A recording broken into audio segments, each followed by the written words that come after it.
নমস্কার বন্ধুরা, কেমন আছো তোমরা সবাই? জার্নি উইথ ভোলার আরও একটা নতুন ভিডিওতে আপনাদের সবাইকে স্বাগত। চলুন আজকে আপনাদের এমন একটা জায়গায় নিয়ে যাব যেটা আপনারা অনেকবার গিয়েছেন আপনাদের পরিবারের মানুষের সাথে, আপনাদের বন্ধুবান্ধবের সাথে, আপনাদের কাছের মানুষের সাথে। তো চলুন এবার আমার সাথে একবার চলুন ঘুরে আসুন। সো আমি অলরেডি ক্যাবে উঠে পড়েছি, এখন ঘড়িতে বাজে রাত 3টে। আমি এই মুহূর্তে যাচ্ছি সর্দার বল্লভভাই পটেল আহমেদাবাদ এয়ারপোর্টের উদ্দেশ্যে। মনে কিছুটা ভয় আর এক্সাইটমেন্ট কাজ করছে, তার কারণ এটা আমার প্রথম ট্রাভেল ব্লগ। সো আমি যাচ্ছি এই মুহূর্তে বাগডোগরা আহমেদাবাদে থেকে। সো আমি যাচ্ছি আকাশা এয়ার করে। সো আমি আপনাদের সবার সাথে শেয়ার করব আকাশা এয়ারের এক্সপিরিয়েন্স কেমন হয়। যাওয়ার আগে একবার আমার ব্যাগটাকে আপনারা দেখাতে চাই, যেটা সামনের সিটে রাখা রয়েছে। তো ব্যাগের মধ্যে সেরকম কিছু জিনিসপত্র নেই, প্রয়োজনীয় জামা কাপড়, চার্জার, পাওয়ার ব্যাঙ্ক, ক্যামেরা, জিনিসপত্র এগুলো রয়েছে। সো প্ল্যানটা খুবই সিম্পল। আমি এখান থেকে যাচ্ছি হলো বাগডোগরা, যেমন আপনাদের সবাইকে বললাম। সেখান থেকে আমার দুজন বন্ধু আসবে, সেই দিন আমরা বাগডোগরায় থাকবো। বাগডোগরা এক রাত্রি থাকার পর আমরা পরের দিন চলে যাব দার্জিলিং।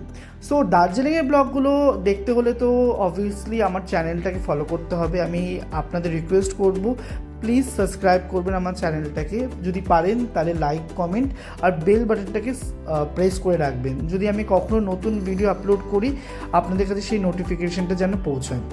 সো সত্যি কথা বলতে আমি যখনই কোনো জায়গায় যাই না কেন, আমি চেষ্টা করি সকালবেলার ফ্লাইট নিতে। তার কারণ হলো সকালবেলার ফ্লাইটের একটা অ্যাডভান্টেজ থাকে, কোনো রাস্তায় গাড়ি ঘোড়া থাকে না, একদম স্মুথলি যাওয়া যায়, একদম শান্ত পরিবেশ, যেখানে শহর ঘুমোচ্ছে আর আমি যাচ্ছি আমার অন্য শহরের কাছে। সো এটা নতুন একটা এক্সপিরিয়েন্স অবশ্যই। সো এয়ারপোর্টে পৌঁছে ব্যাগেজ ড্রপ করে আমি চললাম এখন চেক ইন কাউন্টারের দিকে। চেক ইন কাউন্টারে এসে তো আমি দেখতেই পাচ্ছি সিকিউরিটি চেক যেটাকে বলা হয়, সিকিউরিটি চেকে তো এখানে লোকে একদম গিজগিজ করছে।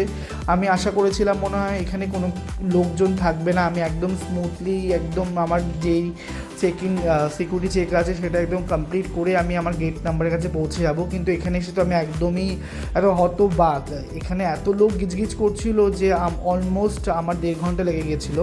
তো কোনো অসুবিধা নেই, চলুন আমার কাছে অনেক সময় রয়েছে, আমি আস্তে আস্তে যাই আমার গেটের দিকে। সিকিউরিটি চেকটা কমপ্লিট করে নিয়ে এই যে আমার জলের বোতল লাল রঙের আর বোর্ডিং পাস আর টিকিটটা নিয়ে আমি চললাম এখন সিকিউরিটি চেকের দিকে। সো সিকিউরিটি চেক করে এখন আমি ওপরের তলায় সেকেন্ড ফ্লোরে চলে এসেছি। বেসিক্যালি আমি খুঁজছিলাম কোনো কফি দোকান পাওয়া যায় কি পাওয়া যায় না। আর এগুলো রয়েছে হলো আহমেদাবাদ এয়ারপোর্টের শপগুলো, যেগুলোর দাম তো আকাশ ছোঁয়া, আপনি কোনো কিছু কিনতে তো পারবেনই না। দাম অলমোস্ট স্টার্টিং প্রাইস 1000 থেকে স্টার্ট হয়। সব থেকে ভালো অপশান যদি আপনি কাউকে কিছু প্রেজেন্ট করতে চান, ফ্রিজ ম্যাগনেট অলমোস্ট 250 থেকে 300 মধ্যে চলে আসবে, কখনো কখনো 150 মধ্যেও চলে আসে, বাজেট ফ্রেন্ডলিও। তো আমি সাজেস্ট করবো যদি কাউকে গিফট দেওয়ার থাকে তাহলে ফ্রিজ ম্যাগনেট দিন, একটা নতুন স্মৃতি হিসেবে থেকে যাবে। সো হঠাৎ করে দেখতে পেলাম এই ক্রিসমাস ট্রিটাকে, যেখানে একটি বাচ্চা তার মার সাথে ফটো তুলছিল, তার সাথে রয়েছে একটা স্নোম্যানটা এত সুন্দর করে সাজানো রয়েছে। তার সামনে রয়েছে একটা বাটন, যদি সেই বাটনটাকে আপনি প্রেস করেন তাহলে স্নোম্যানটা চোখ খুলবে, চোখ খুলে তার হাতগুলো পাগুলো একটু নাচাবে আর সুন্দর করে গান করবে। তো আপনারা জানেন তো ইউটিউবে কপিরাইটের কতটা সমস্যা, কপিরাইটের জন্য আমি গানটা শোনাতে পারছি না, আই এম সো সরি। কিন্তু দেখুন স্নোম্যানটা এতটা কিউট, মনে হচ্ছে একটা পুরো জ্যান্ত একটা স্নোম্যান একটা এয়ারপোর্টের মধ্যে বসানো রয়েছে। সো এই জিনিসটা তো আমি খুবই সাধুভাব জানাবো এয়ারপোর্ট অথরিটিকে, যারা এত সুন্দরভাবে ডেকোরেট করেছে। বিকজ আমি ক্রিসমাসের সময় ট্রাভেলটা করেছি, একটু ভিডিওটা লেট দিচ্ছি তার কারণ কিছু পার্সোনাল প্রবলেমের জন্য। So I am so sorry for that. So দেখতেই পাচ্ছেন কি সুন্দর নীল একদম চোখ মুখে গাল ভরা হাসি, সবাইকে ওয়েলকাম জানাচ্ছে আপনাদের যাতে যাত্রাটা শুভ হোক, এই মেসেজটা সেই স্নোম্যানটা। আমি খুঁজছিলাম আমার কফির একটা দোকান, আমার নয় মানে এয়ারপোর্টের। দেখতেই পাচ্ছি এখানে আশেপাশে প্রচুর দোকান রয়েছে, ওদিকে লাউঞ্জ রয়েছে, স্মোকিং জোন রয়েছে, যারা স্মোক করে ওই সাইডে গিয়ে করতে পারে। বেসিক্যালি এয়ারপোর্টে দোকান তো প্রচুর আছে, কিন্তু দোকানের প্রাইসগুলো প্রচুর বেশি। আমি এক কাপ কফি খুঁজছি যেটা বাজেট ফ্রেন্ডলি হয়, অ্যাটলিস্ট একটু খেয়ে শান্তি পাওয়া যায়, কারণ 1000 টাকার কফি আমি কোনোদিনই খাবো না, আই এম সো সরি। তো এখানে কিছু কাজ চলছে, তার জন্য আমাদের সিঁড়িটা ব্যবহার করতে হচ্ছে। ওইদিকে ইন্ডিগো এয়ারলাইন্সের বোর্ডিং চলছে, মেবি পুনের ছিল সেটা। তো সেই সময় ইন্ডিগো এয়ারলাইন্সে প্রচুর পরিমাণে একটা প্রবলেম দেখা দিয়েছিল। থ্যাংক গড যে এখন প্রবলেমটা অলমোস্ট সলভ হয়ে গেছে। সো দেখতে দেখতে আমি একটা শপ পেলাম যেখানে একটু বাজেট ফ্রেন্ডলি ব্ল্যাক কফি পাওয়া যাচ্ছে। ব্ল্যাক কফি তো আমার খুবই প্রিয়, তার সাথে দুটো সামোসাও নিয়ে নিলাম। এটা অলমোস্ট 350 টাকা নিয়েছিল। তো যেহেতু তোমাদেরকে বললাম এটা আমার ফার্স্ট ব্লগ, আমি ব্লগ শ্যুট করছি, তো বুঝতে পারছি না এক হাতে ক্যামেরা ধরবো না এক হাতে এই সিঙ্গারার ট্রেটা ধরবো না এক হাতে আমি এই ব্ল্যাক কফিটা ধরবো, কিছুই বুঝতে পারছিলাম না। তো যাই হোক, যেমন তেন প্রকারণও আমি জিনিসটাকে সামাল দিয়ে একটা জায়গায় দাঁড় করিয়ে একটু সিঙ্গারাটা খাওয়ার টেস্ট করছিলাম। সিঙ্গারাটার সাইজগুলো অনেকটাই বড়, খেতেও খুব টেস্টি ছিল, একদম পুরগুলোও ভালো ছিল। একদম বড় বড় সাইজে দুটো সিঙ্গারা খেলে আপনার পেটটা একদম ভরে যাবে। তো 350 টাকা ওয়ার্থ ইট। তো তার সাথে দুটো দিয়েও ছিল সস। আমি সসটা খুব একটা মনে হয় আমি খাইনি সেই সময়, খুব একটা মনে নেই। তো টেস্টটাও খুব ভালো ছিল। সো দেখতেই পাচ্ছ ওদিকে আছে হলো ব্ল্যাক কফি। আমি খোলার চেষ্টা করছি কিন্তু খুলতে তো কোনোভাবেই পারছি না। দেখতে দেখতে বোর্ডিংয়ের সময় হয়ে গেছে। 7A গেট নাম্বার, এই গেট থেকে আমরা যাব হলো আমাদের পক্ষীরাজের কাছে। পক্ষীরাজটা খুবই সুন্দর, তোমাদেরকে দেখাবো। এই 7A আমাদের ফ্লাইটের পরেই কলকাতার ফ্লাইট আছে। আই থিঙ্ক কোনো অপারেশনাল কজের জন্য কলকাতার ফ্লাইটটা ডিলে হয়েছিল, সেই জন্য আমাদেরটা আগে ছাড়বে, তারপর কলকাতাটা ছাড়বে। আর 7B দিয়ে মোস্ট প্রবাবলি অন্য কোনো এয়ারলাইন্স অপারেট করবে। এখনও কিছু ডিসপ্লেতে নাম লেখা নেই। সো আমাদের বাসে উঠিয়ে এখন নিয়ে যাওয়া হচ্ছে আমাদের পক্ষীরাজের কাছে। পরিবেশটা সত্যি খুব সুন্দর, সকালবেলা মনোরম পরিবেশ, শান্ত আবহাওয়া, চারিদিকে নিস্তব্ধতা, সত্যি খুব ভালো লাগে। মর্নিং ফ্লাইটে এটাই একটা গুড অ্যাডভান্টেজ। তো এখানে দাঁড়িয়ে রয়েছে আমাদের মহারাজার প্লেন এয়ার ইন্ডিয়া। সত্যি এয়ার ইন্ডিয়াকে দেখলে এত ভালো লাগে যে আমাদের দেশের প্লেন।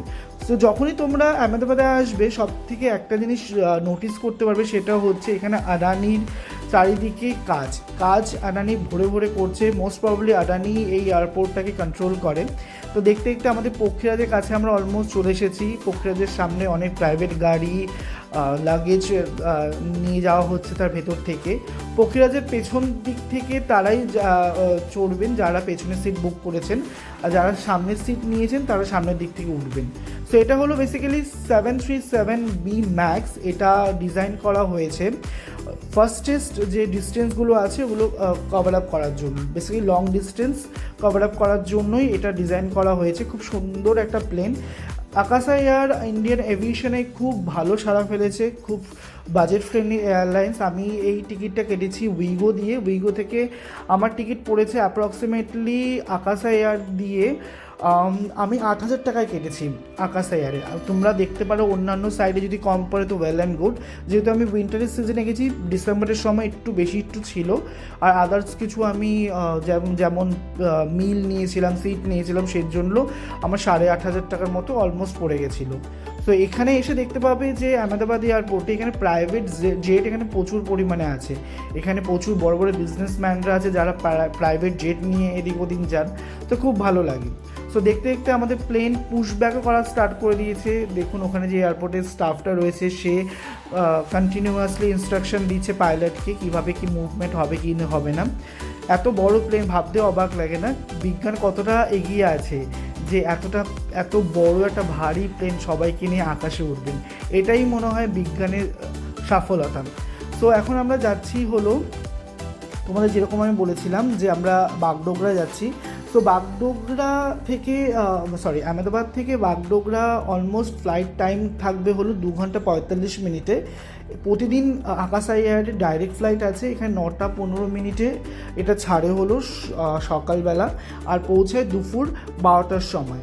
সো স্পিড থাকে হলো অলমোস্ট 700 থেকে 800 কিলোমিটার পার আওয়ার, আর ডিস্টেন্স কভার আপ করে 1760 কিলোমিটার।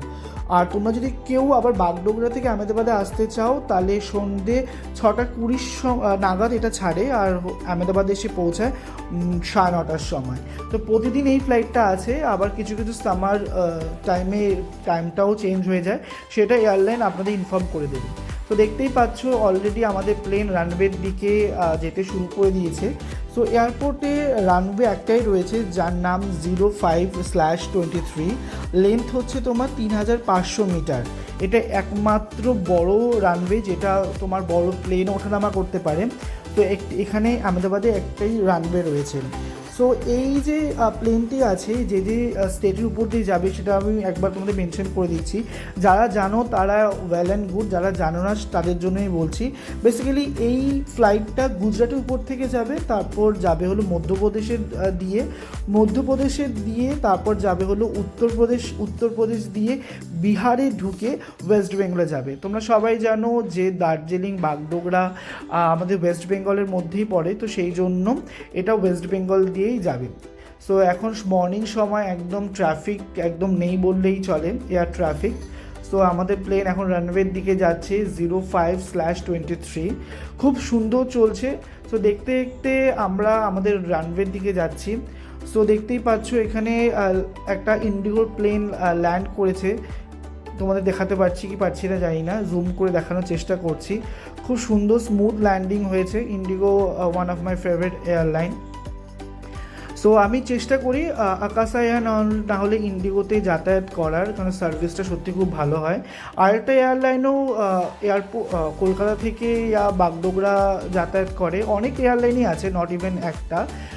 বাট আহমেদাবাদ থেকে শুধু বাগডোগরা অব্দি একটা এয়ারলাইনে অপারেট করে, সেটা হলো আকাশায়ার। আদারওয়াইজ ইন্ডিগোতে তুমি যদি যেতে চাও তাহলে তোমাকে ভায়া হয়ে তোমাকে যেতে হবে। ইট ক্যান বি দিল্লি না হলে অন্য জায়গায়।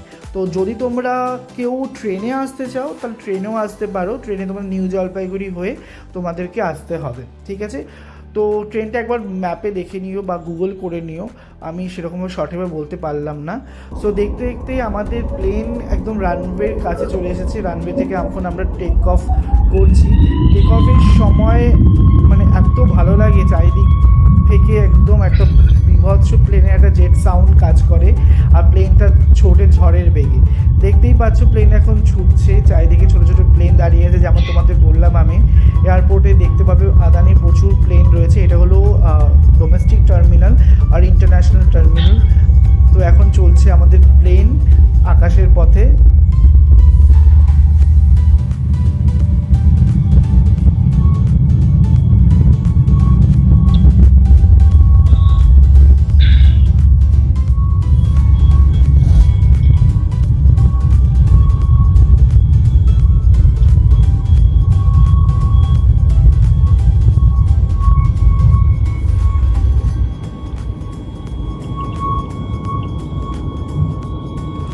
দেখতে দেখতে প্লেন অলমোস্ট ছুঁয়ে নিয়েছে 10,000 ফিট। এটা হলো সবরমতী রিভার। কতটা সুন্দর চারিদিকে, একদম এত সুন্দর একটা পরিবেশ যেটা বলে বোঝানো যায় না।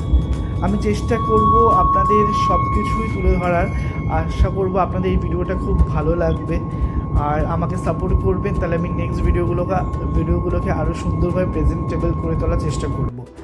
তো অলরেডি আমি অর্ডার করেছিলাম আকাশা ক্যাফে থেকে একটা প্রি বুক মিল, যেটা সত্যি খুব সুস্বাদু ছিল। দেখি এবার খোলার চেষ্টা করি।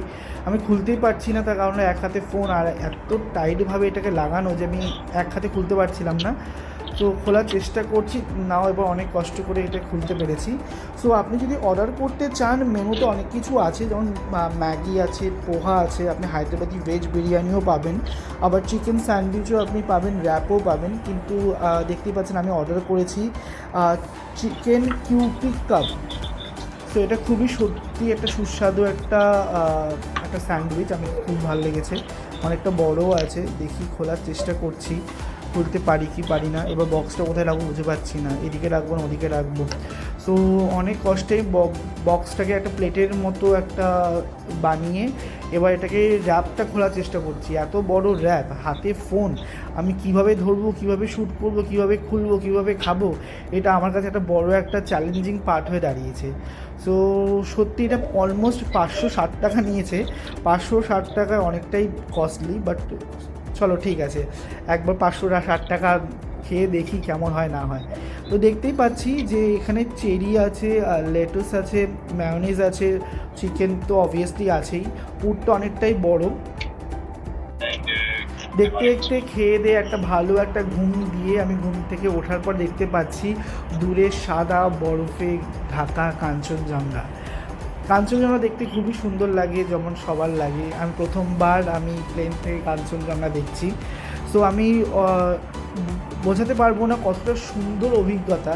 আমি আপনাদের সবাইকে রিকোয়েস্ট করব, যদি পসিবল হয় একবার প্লেনে করে আপনারা যাওয়ার চেষ্টা করুন, তাহলে উপর থেকে কাঞ্চনজঙ্ঘাটা দেখতে সত্যি খুব ভালো লাগে। পাহাড়ের রানী তো আমাদের কাছে সবসময় খুব স্পেশাল। সো পাহাড়ের রানী একদম সুন্দরভাবে সেজে গুজে আমাদেরকে ধরা দিয়েছে, তো এটা আমাদের কাছে একটা বড় পাওনা। তো দেখতে খুবই সুন্দর লাগছে, যেরকম আপনাদের সবাইকে বললাম। দেখতে দেখতে একটা গরম কফি নিলাম আমি। তো এই মুহূর্তে দেখতেই পাচ্ছেন আকাশা ক্যাফে থেকে যে কফিটা আমাকে দেওয়া হয়েছে সেটা সত্যি খুব ভালো। সো আকাশা ক্যাফেতে অনেক কিছু বেভারেজ আছে, যেরকম নারকেল পানি আছে, যেরকম আছে জুস আছে, আপনি যেটা চান সেটা আপনি নিতে পারেন। সো আমি নিলাম হলো দুধ কফি। তো এখন ব্ল্যাক কফি ওদের কাছে ছিল কি ছিল না আমি আই ডোন্ট নো। আমি বললাম যে আমাকে কফি দিয়ে দিন, ও আমাকে দুধ কফিটাই দিয়ে দিল, আমি উইদাউট সুগার খেয়ে নিলাম। সো দেখতে দেখতে আমরা এখন অলমোস্ট বাগডোগরার কাছে চলে এসেছি। পাইলট বললো যে আমরা ল্যান্ডিং করব, তো এখন ল্যান্ডিংয়ের প্রিপারেশন চলছে। অলমোস্ট প্লেন এখন সমতলের কাছে ল্যান্ড করার জন্য একদম উপযুক্ত টাইম এটা। দেখতেই পাচ্ছেন চারিদিকে যে ঘরবাড়িগুলো রয়েছে একদম আস্তে আস্তে বড় দেখাচ্ছে, তার মানে হচ্ছে আমরা টাচ ডাউন করবো। তার উপরে একটা কথা আপনাদের বলতে চাই যে বাগডোগরা যে এয়ারপোর্টটি আছে সেটা ডিফেন্স এয়ারপোর্ট। এই এয়ারপোর্টের মধ্যে আপনি কোনো ছবি তুলতে পারবেন না, কোনো ভিডিও নিতে পারবেন না। কিন্তু আমি এই ভিডিওটা এয়ারপোর্টের এন্টার হওয়ার আগেই আমি নিয়ে নিয়েছিলাম। আপনি যখন যাবেন বাগডোগরা এয়ারপোর্টে আপনি দেখতে পাবেন অনেক ফাইটার জেটগুলো একদম বীভৎস প্রচুর পরিমাণের শব্দ করে আকাশে ওড়ে, এত ভালো লাগে। যখন আমরা ল্যান্ড করছিলাম সেই সময় তো একটা ফাইটার জেট সবে উড়ে গেল, তো সত্যি খুব একটা ভালো একটা মোমেন্ট। সো দেখতে দেখতে আমরা টাচডাউন করছি হলো বাগডোগরা এয়ারপোর্টে। বাগডোগরা এয়ারপোর্টটা সত্যি খুব সুন্দর। যদি আমার এই ভিডিওটা আপনাদের ভালো লেগে থাকে আমি সবাইকে রিকোয়েস্ট করব, প্লিজ লাইক করবেন, কমেন্ট করবেন, আপনাদের সাজেশন শেয়ার করবেন আমার সাথে। তো আমি নেক্সট ভিডিওগুলোকে আরও ভালোভাবে প্রেজেন্টেবল করে তোলার চেষ্টা করব। ততক্ষণ অবধি ভালো থাকেন, সুস্থ থাকবেন, আশা করছি দেখা হবে খুব তাড়াতাড়ি। তো জার্নি উইথ ভোলার পরিবারের সাথে যুক্ত হওয়ার জন্য সবাইকে আবার থ্যাংক ইউ জানাবো। সুস্থ থাকুন, আর দেখা হচ্ছে খুব শীঘ্রই অন্য একটা